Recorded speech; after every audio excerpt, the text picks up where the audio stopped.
Na semana passada, nós falamos um pouco sobre escolhas.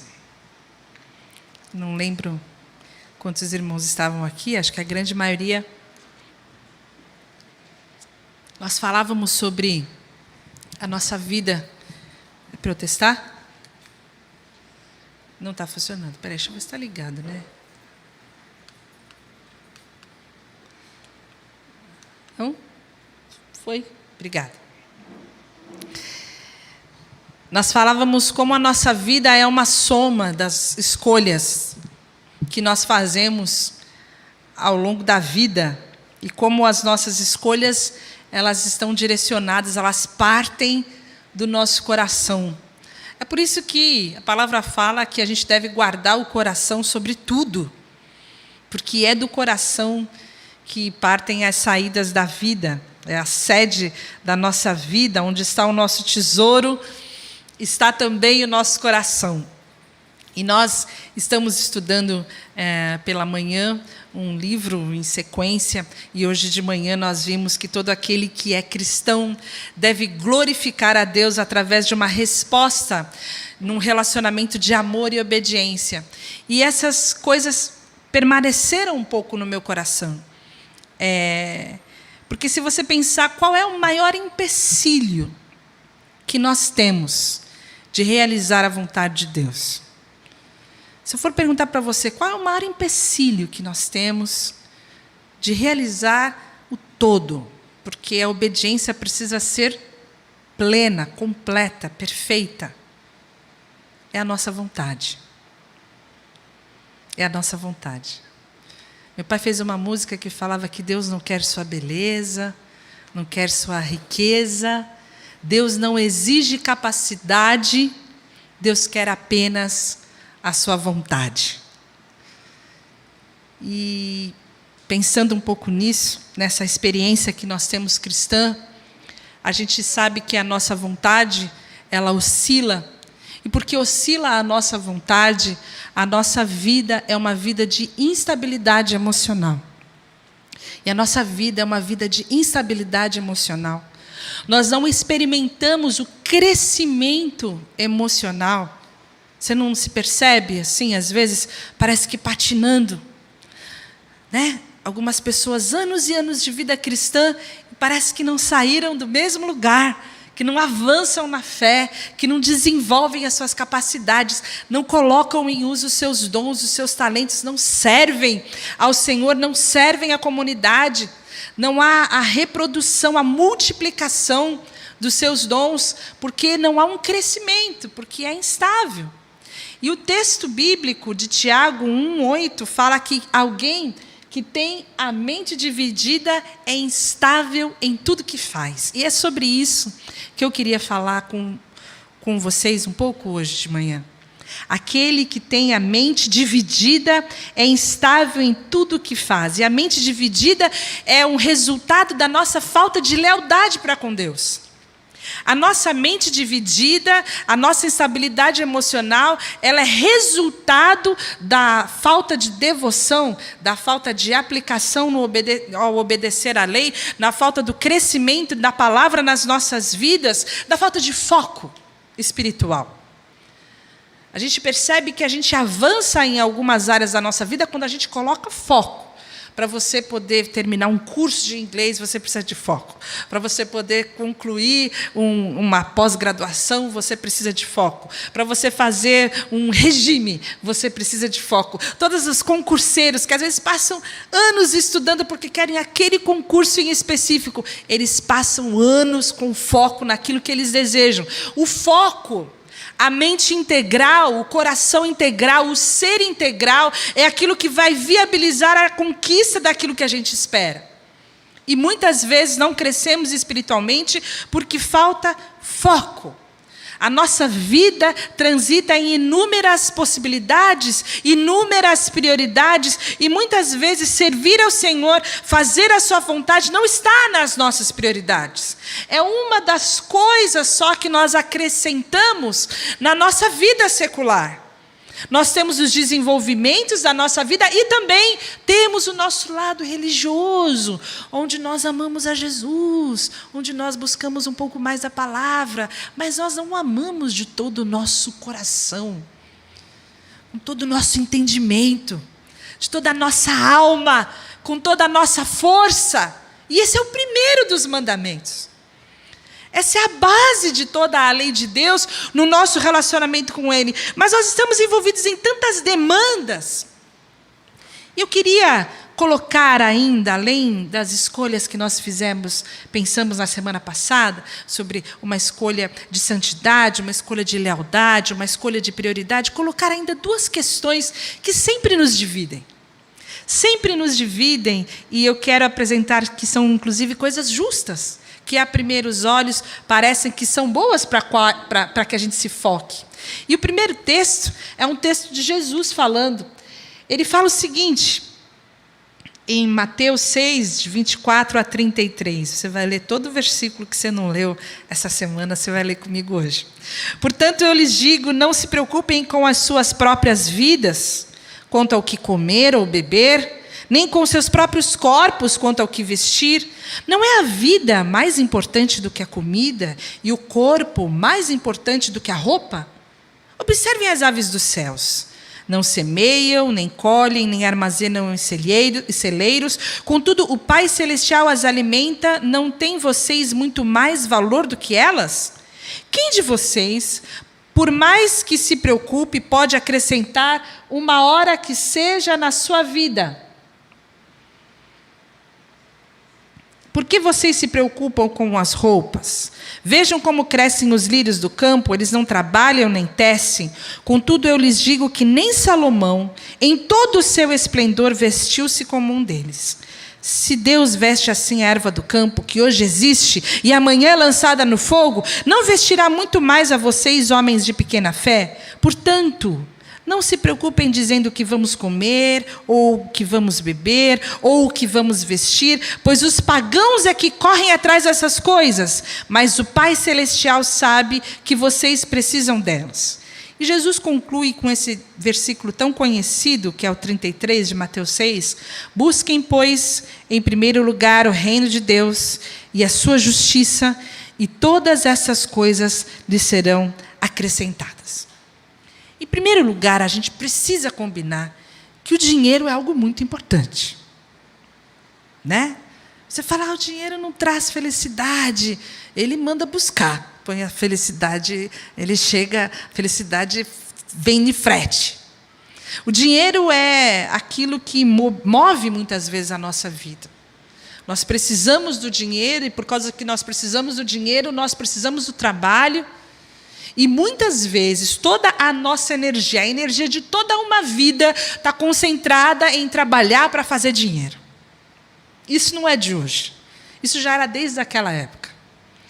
Essa instabilidade que o dinheiro traz fez com que Jesus falasse para os seus discípulos, olha, vocês estão servindo ao dinheiro. Não é o dinheiro que serve vocês. Vocês estão servindo, vocês estão trabalhando. A vida de vocês, a devoção de vocês, o foco de vocês é o dinheiro. E vocês não podem servir dois senhores. Vocês têm a mente dividida. Vocês não podem descansar em mim, porque vocês vivem ansiosos. Vocês vivem ansiosos com o que comer, vocês vivem ansiosos com o que beber, vocês vivem ansiosos com o que vestir. Vocês não sabem quanto de tempo ainda resta a vocês. Vocês precisam buscar primeiro o reino de Deus. Vocês precisam ter uma mente integral. Vocês precisam saber que buscando o reino de Deus, essas outras coisas que aparentemente só o dinheiro traz, essas coisas serão acrescentadas. E Jesus falou muitas vezes sobre o dinheiro. Muitas vezes. Nós poderíamos citar, inclusive, parábolas de Jesus falando sobre o dinheiro, sobre ajuntar bens, sobre celeiros, sobre como é louca a vida daquele que só busca mais e mais. Que de noite pedem a nossa alma e tudo que a gente tem preparado para quem será. Mas a verdade é que a nossa grande energia está voltada para aquilo que nós precisamos conquistar, para aquilo que nós precisamos possuir. Aí eu pergunto, isso é justo? É justo. O trabalho é justo. O dinheiro vindo do trabalho é justo. Eu poderia trazer inúmeros versículos, mas Tessalonicenses 3,10 fala que se alguém não quiser trabalhar, não coma. Aí você passa o dia, meu Deus, eu preciso comer, eu preciso trabalhar, eu preciso de dinheiro para poder comer. E comer está caro, né?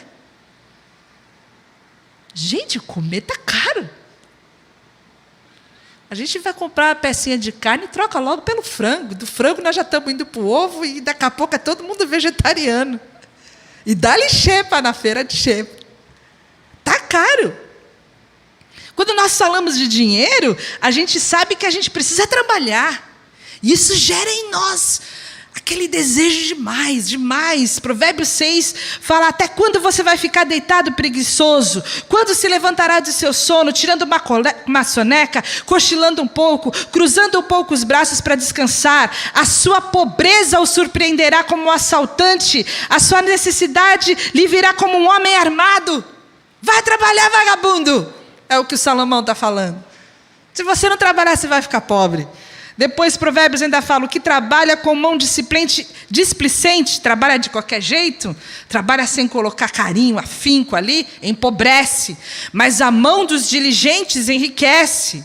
A riqueza de procedência vã diminuirá, mas quem ajunta com o próprio trabalho aumentará. Existem bases bíblicas para que a gente sue a camisa. Meta a mão e trabalhe, faça com diligência, faça bem feito para não empobrecer, e corra atrás da bola e mata um leão por dia. Mas Jesus nos chama a atenção. Nós podemos trabalhar para o dinheiro, e esse é o grande perigo. Quando nós servimos ao dinheiro, quando toda a nossa energia está focada só em coisas materiais, em coisas desse mundo. Jesus alerta: ninguém pode servir dois senhores. Busquem o reino de Deus, e as demais coisas serão acrescentadas. E aí você me pergunta: como eu posso buscar o reino de Deus? Como eu posso buscar o reino de Deus em meio a essa loucura que nós vivemos precisamente no Brasil, e ainda mais a nossa cidade, que é uma cidade caríssima? Como que eu vou ter a minha mente integral, na obediência perfeita, na lei que exige que eu esteja integral, buscando o Senhor acima de todas as coisas? Tenham as suas vidas governadas por Deus. Vivam em sujeição, entendam que estão submetidos a um governo eterno, imaterial, supremo, glorioso, ilimitado. Que nós não somos daqui. Que o nosso reino não é aqui. Que não adianta a gente juntar um monte de tesouros aqui nessa terra, porque tudo isso vai passar. Nós precisamos cultivar riquezas espirituais. Nós precisamos buscar as coisas espirituais, viver de acordo com os padrões do reino de Deus e buscar a justiça de Deus. Aí você pergunta: que justiça é essa? É agir de acordo com as demandas do reino. É viver integralmente todos os dias, 24 horas, como um cidadão dos céus. Porque se a gente buscar apenas um reino visível, todos os nossos esforços serão apenas materiais. Nós buscaremos apenas recursos materiais. Eu conversava com o Carlos 1 minuto antes do culto começar. É difícil você ouvir um pedido de oração que seja sobre coisas espirituais. A gente busca a Deus apenas por coisas materiais. Pelo que comer, pelo que beber, pelo que vestir, por saúde, por coisas que estão nesse mundo. E quando nós temos uma mente dividida, quando nós servimos dois senhores, a nossa vida se torna instável em tudo que a gente faz. A gente tem a instabilidade dos recursos financeiros, porque é nele que nós confiamos. Então vivemos ansiosos, porque o dinheiro tende a acabar. E a gente não se imerge, não mergulha com confiança, buscando em primeiro lugar as coisas de Deus, para que essas outras coisas sejam acrescentadas. Existe uma outra situação que torna a nossa vida uma vida dividida, que é cuidar das coisas de Deus. sem ter um relacionamento íntimo com Deus. Jesus também, e isso está em Lucas 10, versículos de 38 a 42, estava caminhando, eles chegaram a um povoado, e certa mulher chamada Marta o recebeu em sua casa. Maria, sua irmã, ficou sentada aos pés do Senhor, ouvindo-lhe a palavra. Marta, porém, estava preocupada com muito serviço, e aproximando-se dele, perguntou: Senhor, não te importas que a minha irmã tenha me deixado sozinha com o serviço? Diz-lhe que me ajude. Respondeu o Senhor: Marta, Marta, você está preocupada e inquieta com muitas coisas. Todavia, apenas uma é necessária. Maria escolheu a boa parte, e essa não lhe será tirada. Marta, apenas uma coisa é necessária. E nós que temos uma vivência na igreja, um amor e um comprometimento também com a igreja local, corremos um sério risco de nos envolvermos com as coisas de Deus sem ter relacionamento com Deus. Isso é muito comum. É por isso que às vezes você ouve alguns escândalos de pessoas que têm um nome tão importante na igreja de Jesus, e você fala: mas como assim? Porque ele estava preocupado em prestar muitos serviços. Queria que tudo tivesse de acordo para a liturgia, mas não gastou tempo sentado aos pés de Jesus ouvindo as suas palavras. Não gastou tempo em intimidade, não gastou tempo em relacionamento. Irmãos, a comunhão é mais importante que o serviço. Ter comunhão com Jesus é mais importante do que prestar culto. É mais importante que você tenha um tempo a sós com Deus do que você participe de um culto, se você não está integral aqui. Você sentar aqui, se a sua cabeça está voando, e você está preocupado com o que está acontecendo na internet, no WhatsApp, você não está tendo um relacionamento com o Senhor. Conhecer ao Senhor exige intimidade. Conhecer ao Senhor exige devoção. Ter um relacionamento onde nós glorificamos a Deus, nos alegrando nele, amando e confiando nele, depende de investirmos tempo no relacionamento pessoal com Deus. E sabe o que é mais perigoso? É o quanto nós somos de Deus conhecidos. E eu quero te colocar duas situações.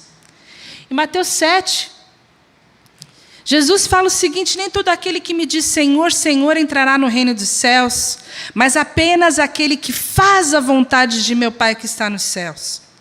Muitos me dirão naquele dia: Senhor, Senhor, não profetizamos nós em Teu nome não expulsamos demônios e não realizamos milagres. E olha o que Jesus fala: então eu lhes direi claramente, nunca os conheci. Afastem-se de mim, vocês que praticam o mal.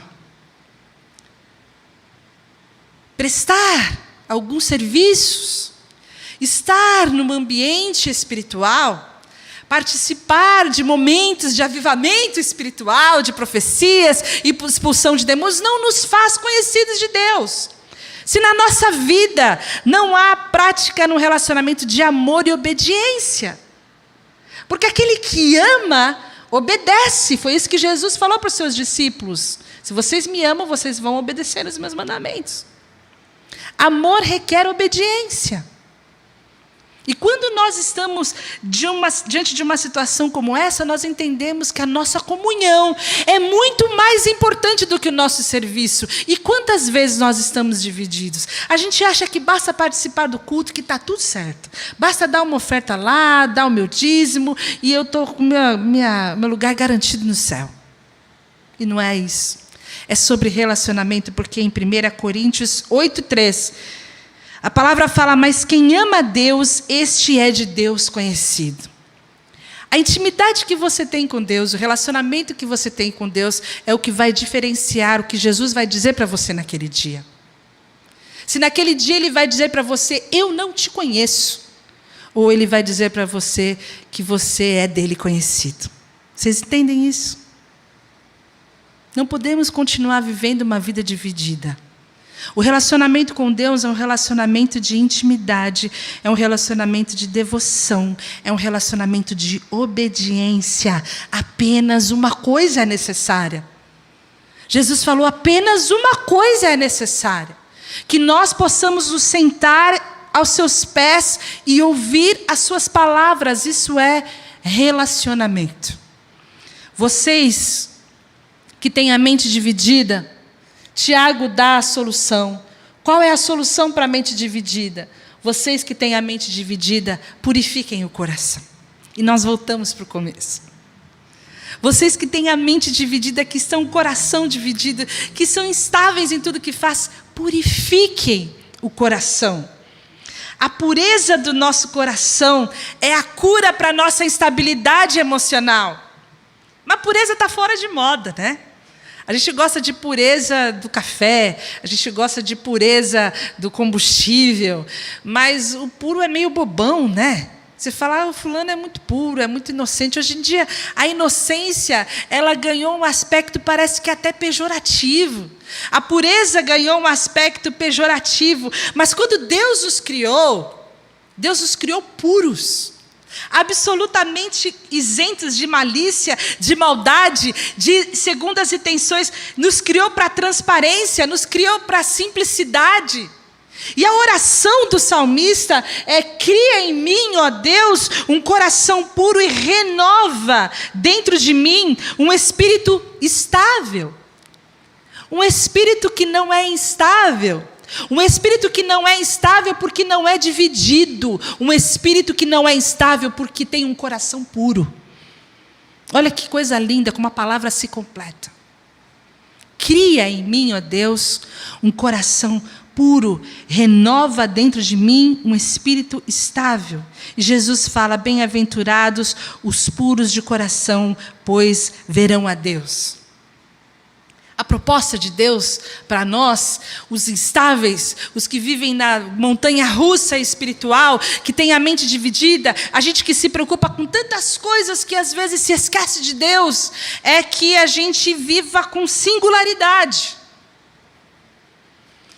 A gente tem a singularidade, por isso que ele fala: é um só Deus, um só Senhor. Por isso que ele quer que a gente ame de todo o coração e com toda a nossa força, para que a gente não divida o nosso amor, a nossa devoção com ninguém, mas a gente é múltiplo, a gente não é singular. E o que é essa multiplicidade que a gente tem? É a capacidade que a gente tem de ser ambivalente, de ser ambíguo, de ser contrário, de carregar dentro da gente o bem e o mal, o amor e o ódio. A gente às vezes tem vontade de fazer o bem, mas a gente tem raiva também. A gente quer viver um estilo de vida santo, mas a gente é cercado por inúmeros desejos impuros. Agostinho falou assim uma vez: Senhor, dê-me castidade, mas não ainda. Falando sobre a pureza sexual. Dê-me castidade, mas não ainda. Me dá mais 5 minutos. Porque nós somos ambíguos, nós carregamos a gente quer ser generoso, mas a gente gosta de acumular dinheiro. A gente quer gastar tempo para Deus, mas a gente tem preguiça. A gente consegue carregar dentro de nós o desejo de servir ao Senhor, mas ao mesmo tempo a gente faz aquilo que a gente não gostaria de fazer. É a briga que Paulo tinha lá em Romanos 7. Ele fala: não entendo o que eu faço, pois não faço o que eu desejo, mas o que eu odeio. Porque eu tenho o desejo de fazer o que é bom, mas não consigo fazer. Pois o que eu faço não é o bem que eu desejo, mas o mal que eu não quero fazer, se eu continuo fazendo. Ambíguo. E essa é a nossa luta. Essa é a nossa instabilidade. Esse é o nosso coração dividido. Por isso que a nossa oração é: cria em mim, ó Deus, um coração puro e renova em mim um espírito estável. Renova em mim um espírito estável para que eu abandone essa vida de autossabotagem, porque isso vai se estendendo em todas as áreas da nossa vida, né? A gente brincava que a gente quer fazer regime, mas a gente gosta do lanche da Ana. A gente quer fazer regime, mas a gente gosta de bolo de limão. Estraga tudo, mas a gente gosta do bolo de limão. A gente sabe que a gente precisa estudar, mas a praia está logo ali, a gente precisa andar na praia, precisa se divertir, precisa ver os amigos. E a nossa vida vai sendo auto-sabotada o tempo todo, porque uma mente dividida faz com que a gente seja instável em tudo o que a gente faz. Em tudo o que a gente faz. E a solução que a palavra nos dá é que a gente tenha um coração puro. Como purificamos o nosso coração? Como purificamos o nosso coração? E eu vou propor Efésios 5. Nós poderíamos ter vários versículos, mas Efésios 5, 25 a 27 fala: maridos, amem suas mulheres, assim como Cristo amou a igreja e entregou-se a si mesmo por ela, para santificá-la, tendo-a purificado pelo lavar da água mediante a palavra, e apresentá-la a si mesmo como uma igreja gloriosa, sem mancha, nem ruga ou coisa semelhante, mas santa e inculpável. E eu vou pegar a analogia feita aqui aos maridos para que amem as suas mulheres, quando Paulo fala sobre como Deus purificou a igreja. Como que nós podemos ser puros? E ele fala aqui: somos purificados pelo lavar da água mediante a palavra. É a palavra que nos santifica. É a palavra que nos purifica. É a palavra que vai confrontar cada um dos nossos pensamentos pecaminosos, cada uma das nossas intenções, cada uma das nossas dubiedades, cada uma das nossas ambiguidades. É a palavra que vai nos orientar o caminho em que nós devemos seguir. Ela é a luz para o nosso caminho. E quando nós vemos na palavra que nós não estamos agindo de acordo com a vontade de Deus, que as nossas palavras não refletem as palavras do Cristo, que o nosso sentimento não parece com o sentimento do Cristo, que as nossas intenções estão longe de serem as intenções de Deus para mim e o meu coração, então a minha mente dividida precisa ser santificada. E eu preciso deixar um caminho para percorrer aquele caminho que é a vontade de Deus na minha vida. Mas para que a palavra possa me purificar, Colossenses 3,16 diz que essa palavra deve habitar ricamente em nós. Habite ricamente em vocês a palavra de Cristo. Ensinem e aconselhem-se uns aos outros com toda a sabedoria, e cantem salmos, hinos e cânticos espirituais com gratidão a Deus em seus corações. Está em Colossenses 3,10. Habite ricamente em vocês a palavra de Deus. Vocês conseguem perceber a diferença entre alguém que mora e alguém que visita, né? Essa semana passada, vou contar um caos para vocês. Eu tive uma ação daquelas onde as pessoas precisam provar que estão vivendo juntas há X tempo, porque, na verdade, uma quer meter a mão na grana da outra. No fundo, é por isso. Porque já acabou a relação, para que importa? Para um pegar o dinheiro do outro. E aí, uma pessoa estava alegando que o outro morava na casa dela aos finais de semana. E a pergunta que foi feita é: mas tinha uma cama lá? Não. Tinha umas portas de armário com roupas lá? Não. Tinha umas gavetas dele lá? Não. Ele contribuía mensalmente com algum dinheiro? Não. Então, existe uma diferença grande entre aquele que mora, aquele que habita, e aquele que visita. Tem umas visitas que até largam umas coisas lá na casa da gente, né? Mas é visita.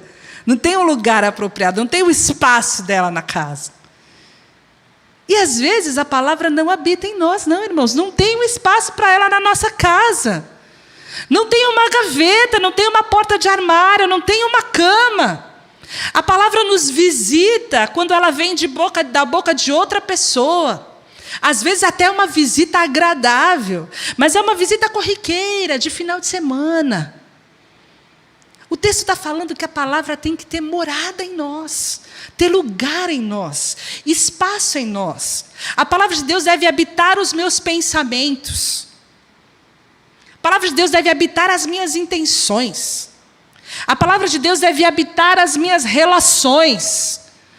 Tudo na minha vida deve estar fundamentado na palavra de Deus. Habite ricamente a palavra de Deus. Nós somos morada dessa palavra. Precisamos abrir espaço para essa palavra na nossa vida. E o texto de 2 Timóteo 3 fala: toda a Escritura, toda, é inspirada por Deus e útil para o ensino, para a repreensão, para a correção e para a instrução na justiça, para que o homem de Deus seja apto e plenamente preparado para toda boa obra.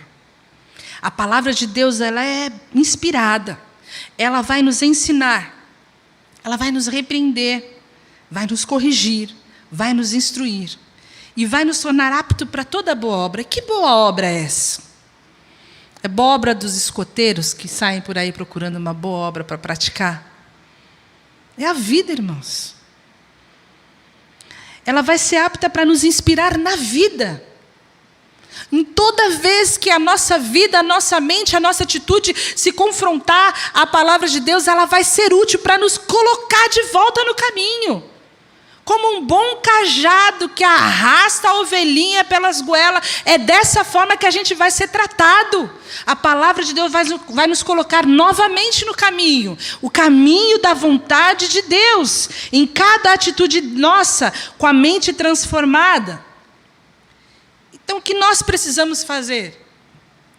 Nós que vivemos instabilidades, porque temos a nossa mente dividida, porque o nosso coração ainda não é purificado. Purificar o nosso coração. Clamar ao Senhor: renova em mim um espírito estável. Nós purificamos o nosso coração quando a palavra de Deus, ela habita as nossas vidas, habita os nossos corações. Então eu falo para você nessa manhã, e nós terminamos com isso: peça a Deus para encontrar-se com você nas Escrituras. Ore antes de ler a palavra. Mesmo você que já tem seguindo um programa devocional, ore a Deus para que, através daqueles versículos que você for se dedicar naquele momento, haja instrução, haja demonstração. Que aquele versículo seja útil e apto para trazer você para viver a boa obra do Evangelho. Leia a Bíblia com um espírito de arrependimento. Busque na palavra de Deus confrontação. Nós devemos obediência plena e perfeita a toda a palavra de Deus. Ponto. Não há relativismo aqui. É a palavra de Deus. E nós, como filhos e como cristãos, obedecemos. Ponto. Nós devemos obediência à palavra, e cada vez que nós nos confrontamos com a palavra de Deus, nosso coração deve estar disposto a abrir mão de tudo. A metanoia é a mudança na mente. Arrependimento quer dizer metanoia. Arrependimento não é choro, nem lágrima, nem aquele constrangimento. Arrependimento é metanoia, mudança da mente. Nós seremos a nossa mente renovada quando nós recebemos a palavra de Deus. Então, não leia só para o seu conhecimento. Não leia só para cumprir a agenda. Busque que haja arrependimento. Medite numa palavra. Meditar na palavra é ruminar. Não é você ficar sentado em posição de yoga, põe um fone de ouvido, um áudio de Salmos 1. Não é isso. É ruminar. Por isso que eu aconselho, leia a palavra logo de manhã. Porque aquela palavra vai ser lembrada pelo Espírito, vai ser aplicada pelo Espírito, vai ser tratada pelo Espírito ao longo do seu dia. Rumine na palavra, deixe que essa palavra entre no seu coração. O sucesso da nossa vida espiritual não é medido pela quantidade de Bíblia que a gente lê, mas pela transformação que essa palavra gera no nosso interior. Você pode passar a semana inteira lendo Salmo 1, versículo 1. Eu tenho certeza que a sua vida vai ser transformada um pouco todos os dias. Mas você precisa ler. Você precisa ler a palavra de Deus se você quer um coração puro. Você precisa se dedicar. Você precisa se encontrar com o Senhor na palavra. Memorize. Tenha no seu coração versículos decorados. Salmo 119, 9 e 11 fala o seguinte: como pode o jovem manter pura a sua conduta? Atenção, pais. Um dia o seu filho vai perguntar para você: como eu posso manter pura a minha conduta? 2021. Vivendo de acordo com a tua palavra, responde o salmista. Eu te busco de todo o meu coração. Não permitas que eu me desvie dos teus mandamentos. Guardei no coração a tua palavra para não pecar contra ti. Guarda a palavra no coração. Guarda a palavra no coração. Ela será útil. Porque, por último, essa palavra vai ser usada pelo Espírito como uma espada. Essa palavra vai ser usada no momento de adversidade, porque o contexto de Efésios 6 é de luta espiritual. No momento de grande luta espiritual, a palavra de Deus vai ser sacada pelo Espírito Santo, que vai colocar para fora toda a mentira do diabo que vem para nos destruir. Ame a palavra, busque a palavra, leia a palavra, medite na palavra, permita que a palavra te confronte, memorize a palavra e use como uma arma espiritual. Porque nós sabemos que é o Espírito Santo que vai nos dar poder para obedecer. É quando nós entendemos que o Espírito Santo vem habitar dentro de mim, que Ele usa essa palavra, e essa palavra vai me ajudar a vencer, vai me ajudar a obedecer, vai me dar poder para resistir, vai me dar poder para ser vitorioso sobre o mal, e vai fazer com que eu tenha um coração puro. Isso é obra do Espírito Santo. Quando nós oramos, cria em mim um coração puro, nós estamos também orando junto com Jeremias, que fala que ele nos daria um coração de carne, trocaria, tiraria de nós um coração de pedra. E deve ser essa a nossa oração. Que a gente busque ao grandioso e glorioso Espírito Santo que habita em nós recursos, força, poder suficiente para que o nosso coração seja íntegro em viver e amar a palavra de Deus. Vamos orar. Senhor, nós te agradecemos mais uma vez. É uma honra para nós, na verdade, podemos ler a tua palavra, ouvir a tua voz.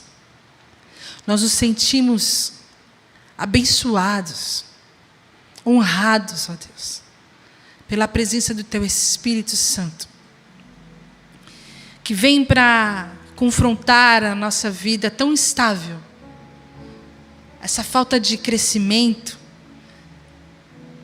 de avanço na nossa vida espiritual. Nós estamos tão instáveis, angustiados, ansiosos, preocupados, entristecidos por tantas coisas, tantas situações, porque o nosso foco está num reino material, Senhor. Mas nós queremos buscar o teu reino, buscar a tua justiça, viver governados pelo teu Espírito Santo, sermos lavados pela tua palavra, sermos purificados pela tua palavra, permitirmos, ó Deus, que o nosso coração seja singular, seja único, que tenha em ti um amor exclusivo. O Senhor é o nosso Deus, e todo o nosso coração, toda a nossa alma, todo o nosso entendimento se curva diante da tua glória e da tua grandeza, Senhor. Que seja assim as nossas vidas todos os dias, uma vida entregue para te servir, para te amar, para te obedecer, para que o Senhor receba de nós a glória para a qual nós fomos criados. É o meu pedido nessa manhã, em nome de Jesus. Amém, Senhor.